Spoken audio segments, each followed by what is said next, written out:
That was a short announcement. And now we go to the first presentation, which is a new era of decentralized self-organizing wireless network. Kirill Lukonin, please welcome.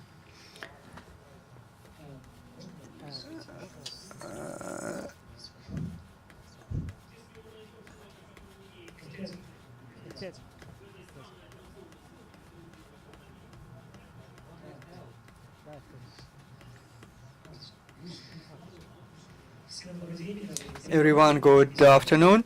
My name is Lukonin Kirill. Before I start, I would speak about who I am, and I will speak about decentralized mesh networks, wireless mesh networks, and how it can be applied in the future. And I'll go a bit deeper into kernel. I would review one protocol that I currently deal with and love it. Why I have selected this abbreviation WMN, because it is not always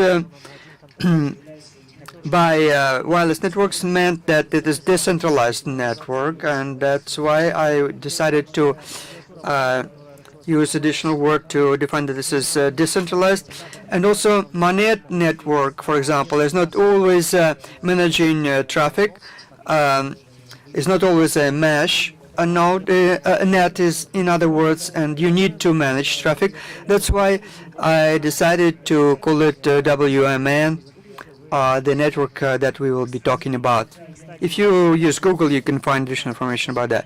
Before I go, I also have Wi-Fi Linux Peter mesh possibility to connect to that, and you could try that in the network, a real network, if you connect to that. The number of connections are limited. It all started with DARPA project Packet Radio, which was to transfer radio packets through a standard internet network in order to provide to the military decentralized mesh network to be resilient in the environment of electronic warfare. And that was quite cool at that time. In the 90s, these technologies were opened up more and more to the civil industry, and gradually people design protocols, DSDV, AODV, OLSR, and some others, Batman. Some of them are distance vector protocols, but they all manage traffic in that way, and they also operate decentralized network. The last one is 810S protocol, which is the Institute of Standard. And Batman has also Batman Advanced version, and that works the level of kernel L2 and the transparent management of Ethernet networks it allows. There is also a community for that in GUI, for example, and there is a product Open Chat, Firefunk, and African WUG, and some other experimental protocols are developed by teams. So people are working to make mesh networks functioning as plug and play, where you could connect the package to that. Self-organization is also demonstrated by Google Loon, which was balloons flying above and providing internet to some remote areas. That's a good project, a very interesting approach. Application of mesh networks in modern day environment. A few more slides about balloon. That is a Google patent with which they patented this technology, how internet can be provided with the help of balloons.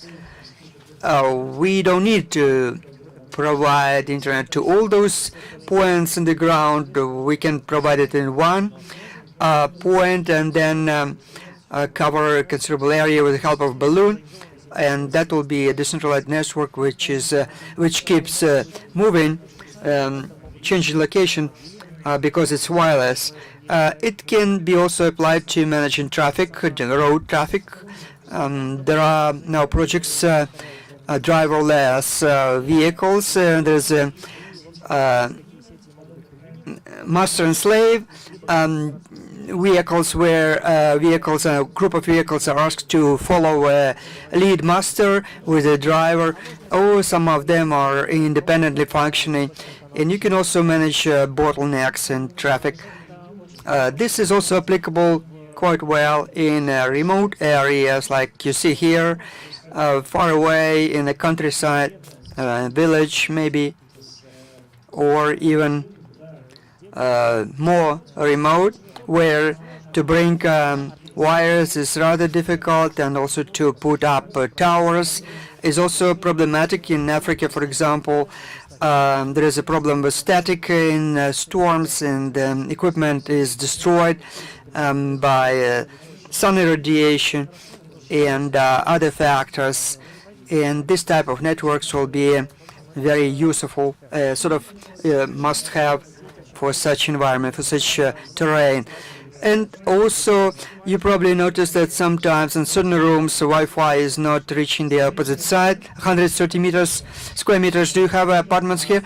Well, there are such apartments actually, and then it's difficult to use Wi-Fi, ordinary Wi-Fi, with the help of mesh network. If you install a number of additional sensors, so you can expand L2 segment covering the whole area, and then you have good access in any point of your huge apartment. Or if we speak about big malls, supermarkets, where to do wiring is too expensive, or nobody would allow to really drill holes in that, this wireless solution is more applicable. I had also another picture of a boat, which is a huge boat where such net could also be deployed. Also, in quarries and some other industrial objects, this network can help manage, for example, a fleet of trucks, heavy-duty trucks like you see here. In this way, we can provide good communication in various difficult conditions. This is a slide from Amazon. Who of you operated quadrocopter? Quadrocopter can be easily connected to a network and managed by a number of hubs. With the hubs, we can transfer commands and also cover larger distances compared to usual remote control. And because the command can be retranslated through a number of copters to the most remote one, with a standard control, remote control, you cannot achieve that. And there are also industrial mesh networks which allow to transfer commands to the center from very remote sensors. So the information can be received and it works already. It's not advertisement, it's already operational. What it tells us about is that mesh networks are already part of our life. They enter our lives, we'll have to deal with them. Now, the protocol I love dearly is Batman Advanced Protocol. It works on L2 level. This is a hybrid protocol. It's slightly different from all the rest because it's using segmentive principles, spontaneous, indirect interaction first studied in ants, in thermites. It looks like the behavior of live objects. They are exchanging brief messages, and each node knows all the neighbors, but not anything else further away from this network. It doesn't calculate anything and doesn't store a lot of information about the network. So you can work on it very fast. It has got a wonderful thing, network coding. Anyone heard about it? Cool. So network coding, using XOR mathematical operation. There is node 1, node 2, node S between. They convey traffic in between. We have got several operations, A, then B, then S. Passes on to 1 and B to 2. It takes up 2 iterations. If A and B quarreling, both nodes know that they will receive aggregated package. When they receive it, node 1 will receive packet B, and the node B packet A. For one iteration, they receive 2 packets. Ideally, that increases capacity by 30%, and it's pure mathematics. We're not losing anything, but we just slightly increase the likelihood of package lost. It's supported by client roaming service. You may have worked with Tesca. You were doing building controllers. Yes, there are some guys here. Tesca's have got very blunt points. All the decisions are done by one controller at Cisco, and here it's done at the level of protocol. In my diploma work and in the articles I publish, I'm writing down those pictures, but not here. It's all about the following. We have a customer, and points know which customers their neighbors have, and suddenly the client gets on to the next point. So routing advertisement is sent here, and the traffic which was passing through the network prior to that, it slightly changes its direction and gets on to the point that was earlier, and this point knows that now the client is on node B and resends the traffic there. Then there will be a hello package micrograph will be updated, so it will not go directly from that point to that. We are saving on the overheads, and we're not losing traffic when clients shift to some other point. Without a controller, it's resolved at the level of the protocol, and we don't have to identify any single failure point. It's a great way of ARP, distributed ARP table. It's a very good thing as well. Here there is a G node, and actually all of this is some torrent for our ARP protocol distributed hash table. That way, distributed ARP table is stored across the entire network. If you want to update this table, it knows where to get that information from. We are away from the flood. We do not overload the network, and everything is just cool. Everything's just great. This protocol, like many others, has got very important things. In LSR, one of the first interpretations, it didn't support quality metrics. Batman Advanced supported them since the very start. It was the major advantage. Now OSR has got those metrics. Nevertheless, Batman is very important here. Gimmick is that it tries to change the channel quality. Also, it has got hop penalty, and they are about sending traffic both ways, selecting optimal routes, and it measures the number of hops and throughput capacity, and it optimizes the traffic. It supports wireless LANs. Before in SPS we were setting it and sharing it over a sense, so we were trying to optimize, but here we can divide it into WLANs and to have segments at 2 levels. It can have Wi-Fi and Ethernet connection. So in an aggregated way, it can switch the traffic with enhanced throughput capacity, and the recent version is even more updated. Is GNP Snowden quite standard? Network guys know about it. Now, what's inside? Many of you are aware that in Linux Wi-Fi, it's all done at the level of drivers. There are several frameworks there which are obsolete. Minor extension which is not used. The contemporary one is configuration 802.11. That is a very good configuration. All the contemporary Linux Wi-Fi model drivers are done like that. MAC level is identified into software part in them, and that way all the manipulations with MAC addresses and all the MAC level is done at the level of processes. That was my brief remark. So what's inside? A standard Linux handling to get packages from physical interface. So it's the virtual interface Batman 0 by default. It's created, and via driver virtual network interface it gets onto the physical one and gets all the packages. It's possible to put it on several physical interfaces, one to Ethernet and others, and I'll tell you more about it shortly.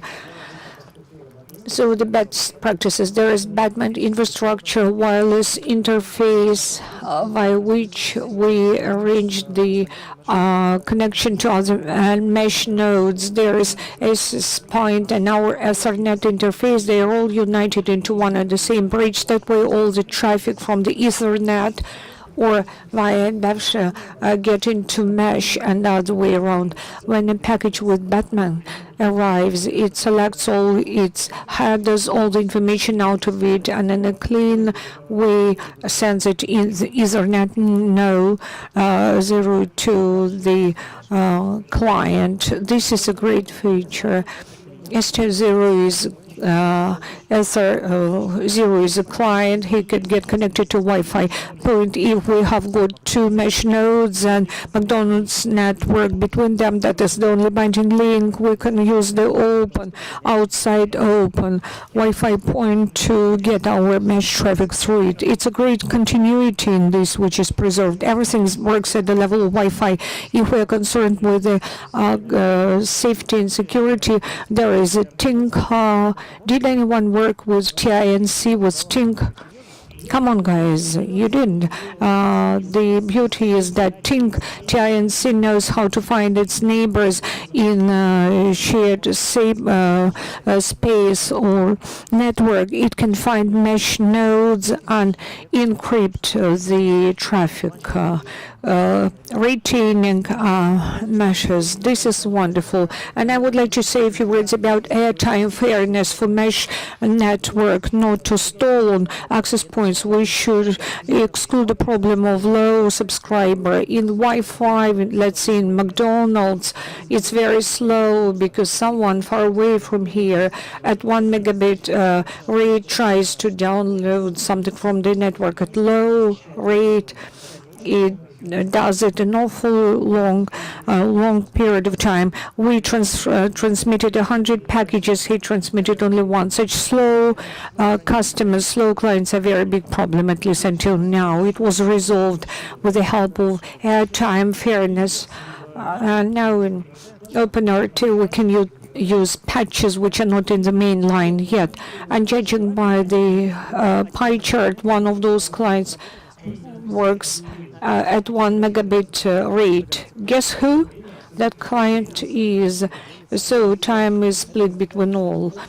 This device works differently with queues. For each client, there is their own queue and cookie down mode, so everything is split equally. That excludes the problem of slow subscriber, and now mesh will not slow down. About drivers now, I have been dealing with that for a couple of years.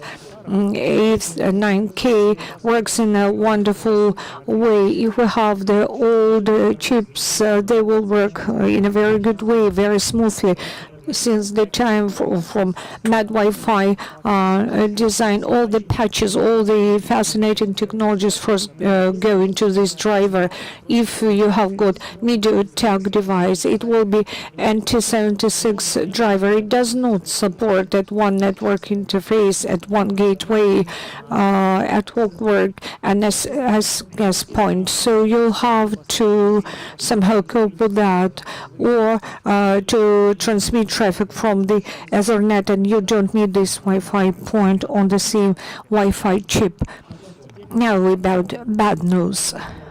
In LDAC modules, access point is not supported at all. With Broadcom, I didn't make friendly because there is a big problem there. An open source driver as well is fraught with those problems. I didn't know how to combine them with Ethernets. There is the problem of compatibility. I tried to troubleshoot, but I failed.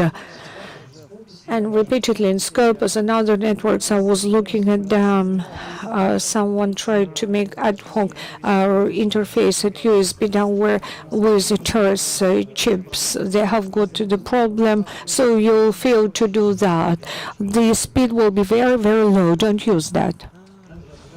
And on my behalf, I'm here to say that the minimum capacity of the memory you buy is 8 megabyte. When it's less, it's very bad, and you'll have to make some extra on OpenMRT to open to get into the flash. So it's very unstable, and it's 64 megabyte. That is the memory. Less is bad. If your network is moving constantly, you'll need hello packages to be sent more frequently. Seemingly it looks bad because we introduce some extra overheads, but at least that way we can avoid traffic loss. And if your network is static, you can have 5 seconds update interval. That would be good. Well, it's about originators, but it boils down to the same thing. So I managed to streamline this roaming in a routing advertisement in the interval of 100 seconds. 50 milliseconds was exchange buffer. I went from point to point and it stalled. Then it was at the notch of 100. Everything was back to track. So about 100 milliseconds. That's the best time. And it's possible also to cap the minimum rate of a customer to 11 megabit. It's better to do it because even if you are using Airtime Fairness patch, it will be good because it will impact the throughput capacity, and those Wi-Fi and those extensions are very good. And also the WLANs are very good in standard practice. And some more advices: if you are using OpenRT, you should use UCI. That way you'll deal with the problem of configurations. Configurations should not be in the state you don't want them to use. You should also think about some other utilities like OpenWidth, LED, and you should use 4.4 plus kernel because it knows all the best things in it. And also it's very important if you download the Git and compile it to yourself. It's a standard open source. It's not difficult to compile it. As interesting resources for you to get information on mesh networks is those open mesh with clouds, and you'll find the information about Airtime Fairness patches there. And it's important for us, for you to figure out your driver, your access point, a chip version. You can check it out. All the information will be there about the driver, version, different modes and regimes connected, what it supports, and to make a decision how you are going to build your mesh network if you want it. Thank you very much. I'm ready to answer your questions, if any.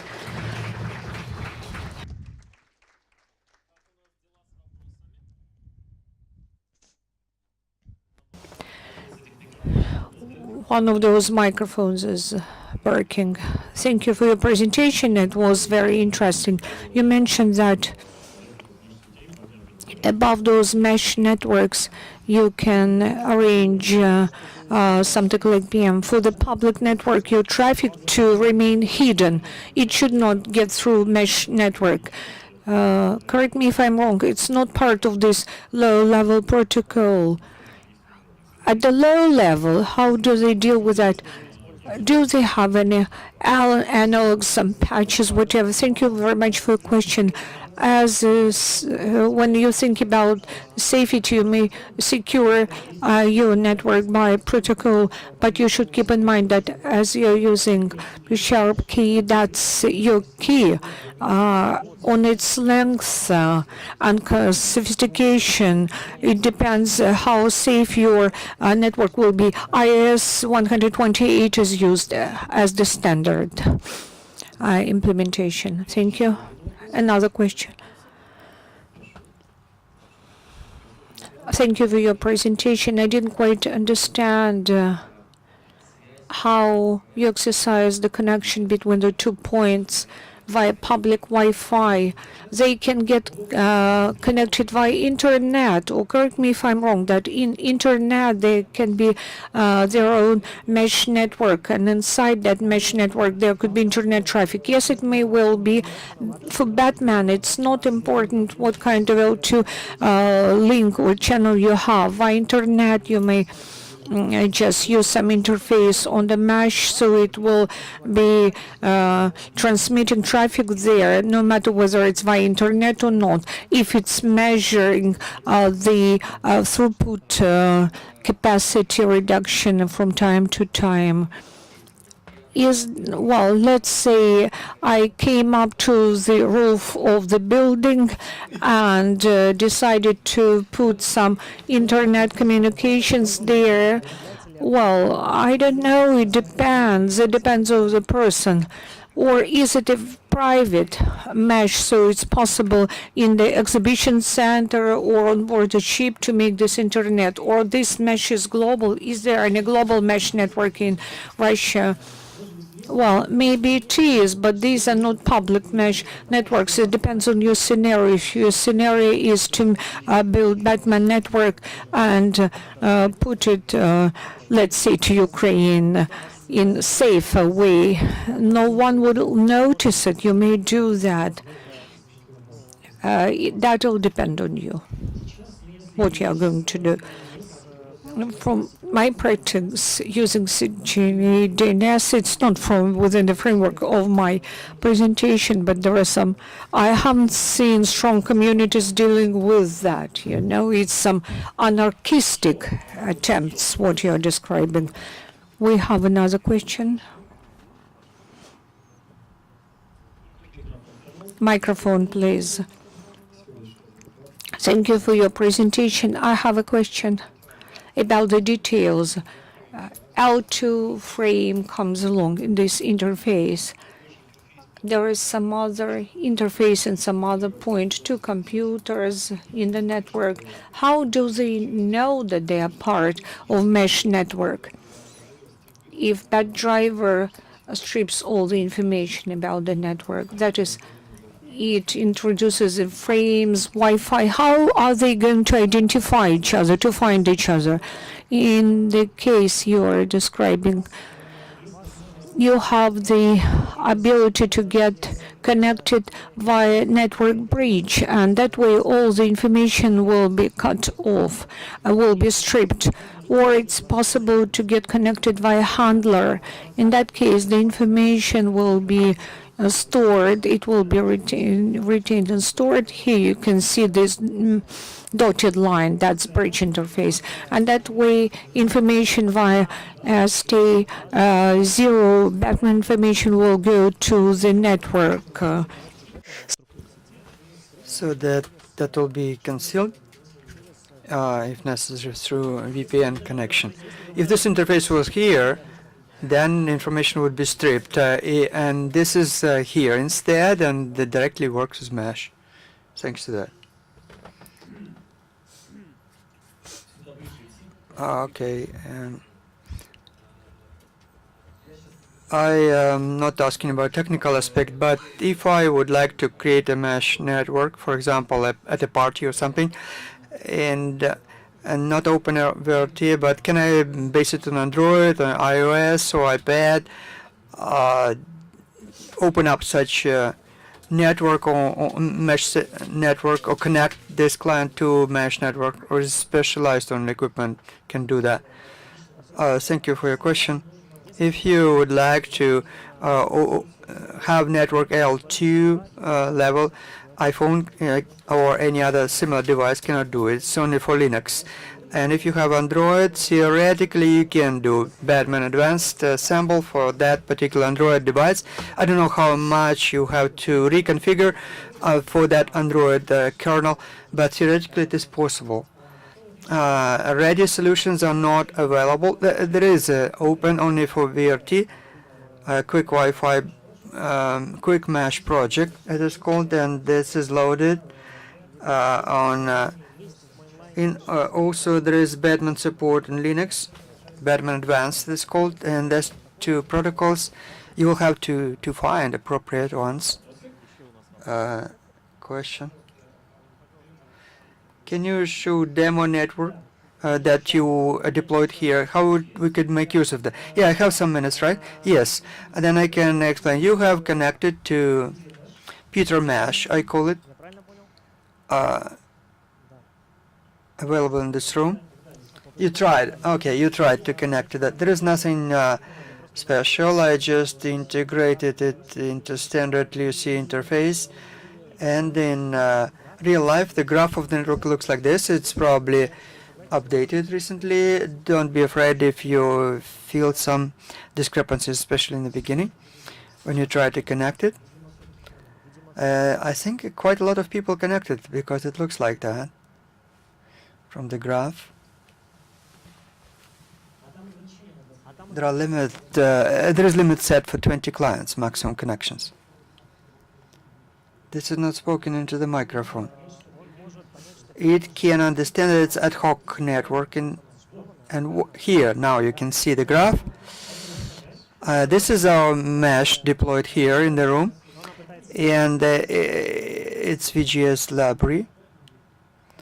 It's Batman? Yes, it's Batman flying, yes. 3 routers you can see here, 1, 2, 3, and points or nodes. It requires 20-30 seconds to balance the picture. As you see here, in reality it looks like this. There is 1 router and 20 clients it should have around it.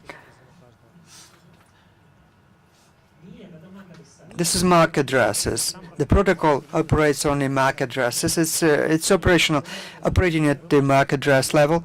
Above that you could install your own routing, but that will be additional. And in order not to assign IP addresses, you could do it automatically, assignment of addresses. That will be a solution for your party. While we enjoying, we have one more question. What is your opinion? What is the main reason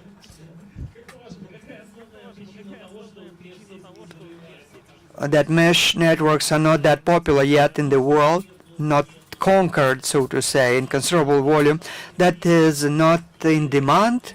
There is no demand for that, or it is difficult to find devices which could operate in that network, that you cannot easily install it and use an Android device or whatever?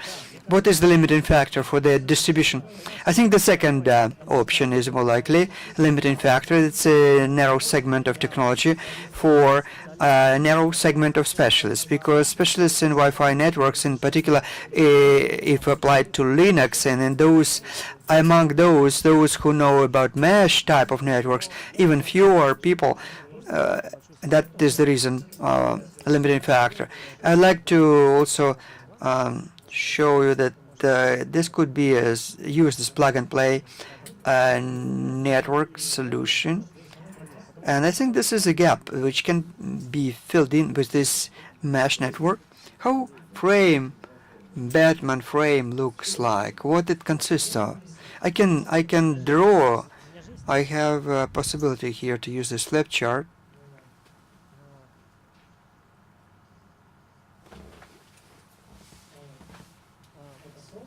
This is source, destination. Here there is data field in the standard frame. Batman inserts its own title and data field as a header, and this is data field itself, the data section. And when we receive package from internet, this will be source, destination, and the standard data field. The header would be removed, and only the data field will. It is simplified version. CRC sum is recalculated, but those are nuances. This is how it looks during operation. All right, let us then thank speaker for interesting presentation. And I would like to remind you that we have a very short break now. I probably will find in Firefox timing for this break until 3:25.